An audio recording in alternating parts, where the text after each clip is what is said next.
The vast and unpredictable waters of the Indian Ocean have long been a lifeline for global trade.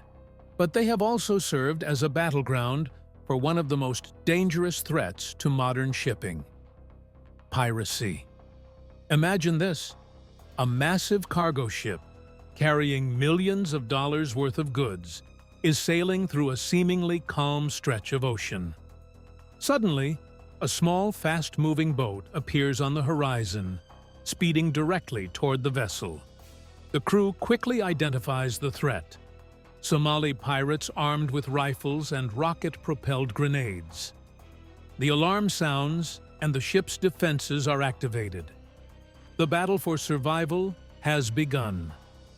Somali piracy has become a global issue due to a combination of political instability, economic desperation, and the lack of effective governance in Somalia. In the early 2000s, the collapse of the Somali government led to lawlessness along the country's coastline. With no functioning navy to enforce maritime security, local fishermen found themselves at the mercy of foreign fishing vessels that plundered their waters.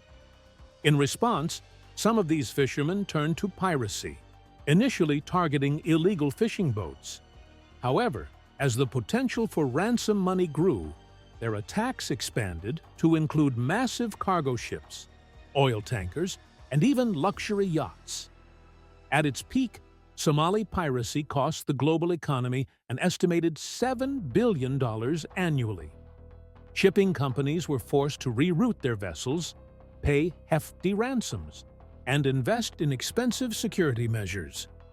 The threat of piracy did not just affect businesses, it also put thousands of innocent sailors' lives at risk. But over time, cargo ships developed a range of defense mechanisms to counter this growing menace. Somali piracy began as a response to illegal fishing and environmental exploitation. With no centralized government to regulate or protect their waters, Somali fishermen saw their livelihoods destroyed by foreign fishing fleets that depleted their fish stocks. What started as an act of vigilantism soon transformed into a highly organized criminal enterprise. Pirates established networks to fund, arm, and train attackers.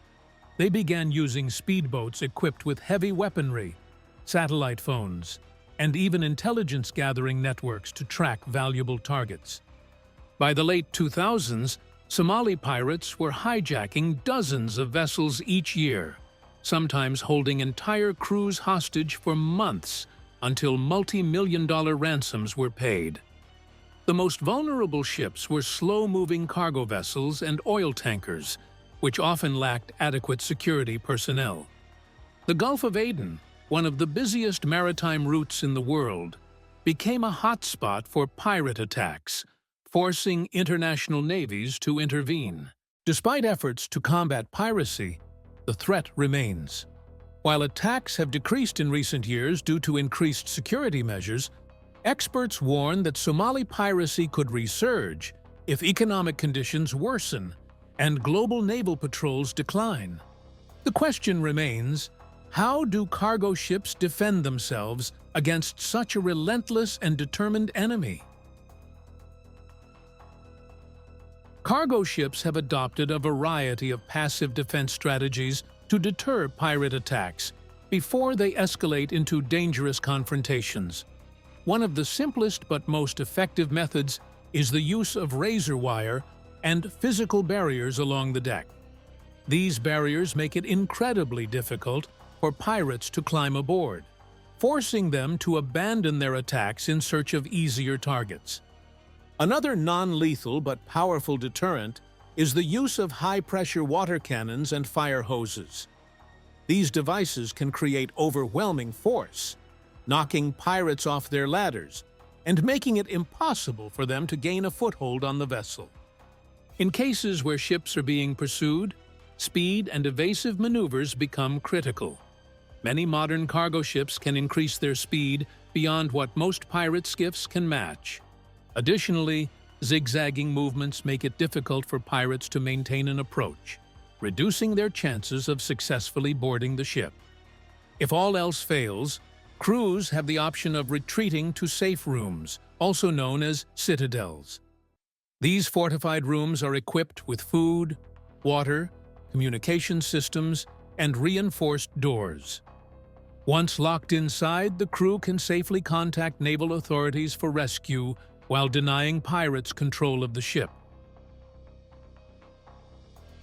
While passive defenses can be effective, some cargo ships have taken their security a step further by employing armed security teams.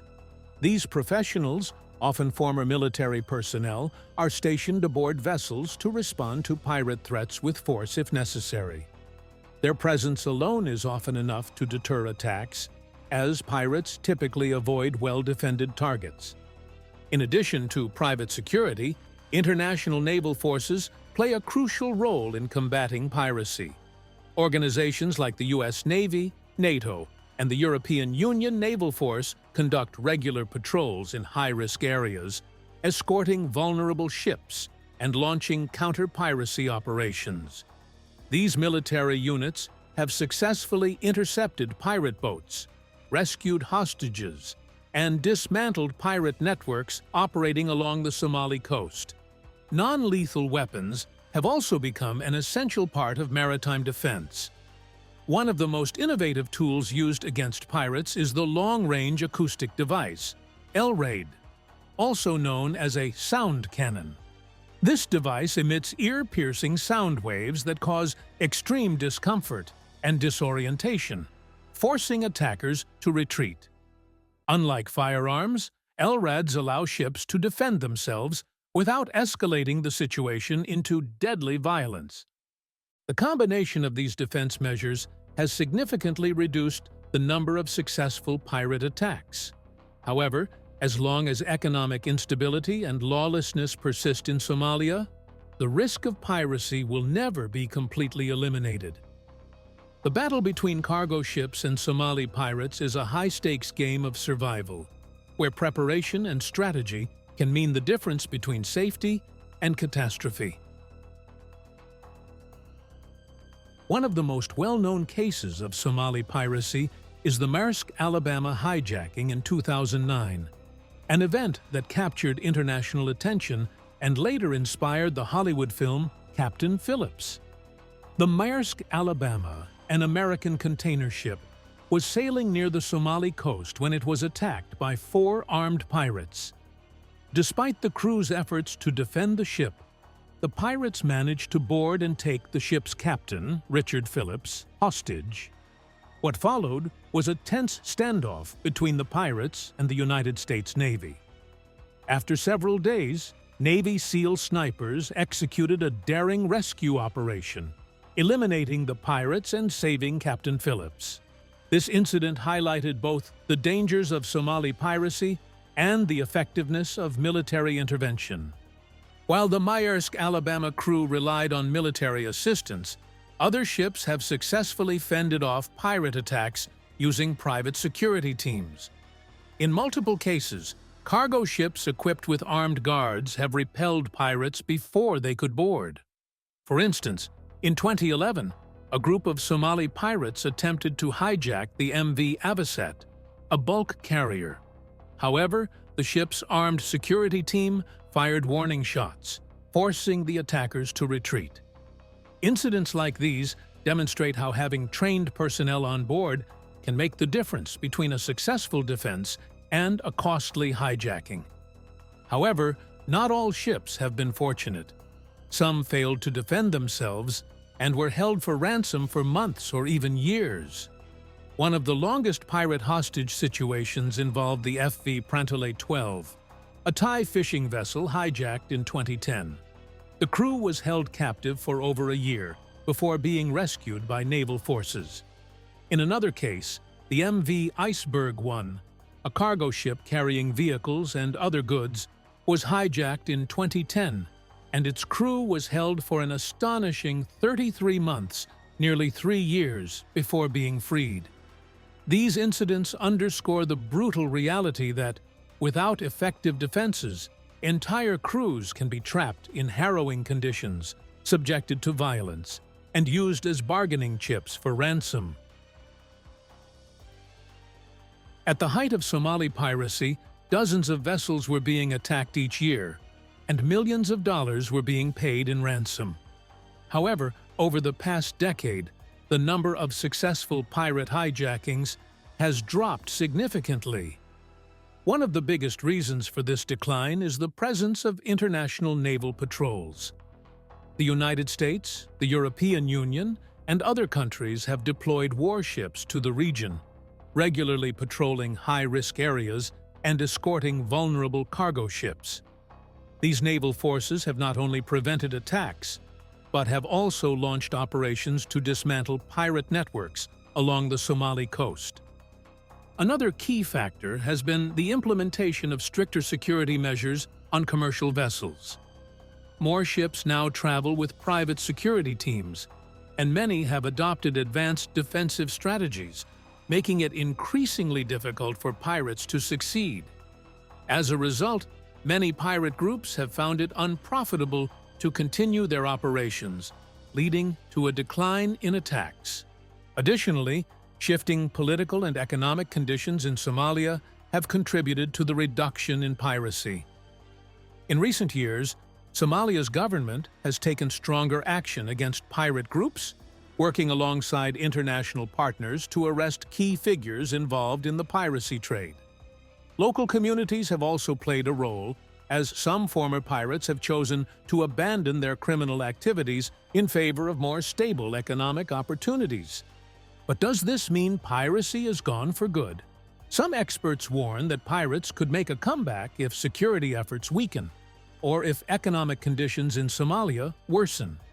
In fact, while Somali piracy has declined, maritime piracy in other parts of the world, such as the Gulf of Guinea off the West African coast, has been increasing. As long as there are vulnerable ships and desperate individuals seeking fortune, piracy will remain a threat. The question is whether the global shipping industry will remain vigilant enough to keep it under control. The battle between cargo ships and Somali pirates has been a dangerous and costly one. For years, ships were easy targets for pirates, who used speed, surprise, and firepower to hijack vessels and demand massive ransoms. However, the shipping industry has adapted. With better security measures, armed guards, and international military patrols, pirate attacks have been significantly reduced. Yet, the threat is far from over. If security efforts weaken or piracy shifts to new regions, we could see a resurgence of this age-old maritime menace. What do you think? Could piracy make a comeback? Or has the world finally won the battle against maritime hijackings? Let us know your thoughts in the comments below. If you enjoyed this deep dive into the world of cargo ships and piracy, make sure to like this video. Subscribe to the channel and turn on notifications for more intriguing stories.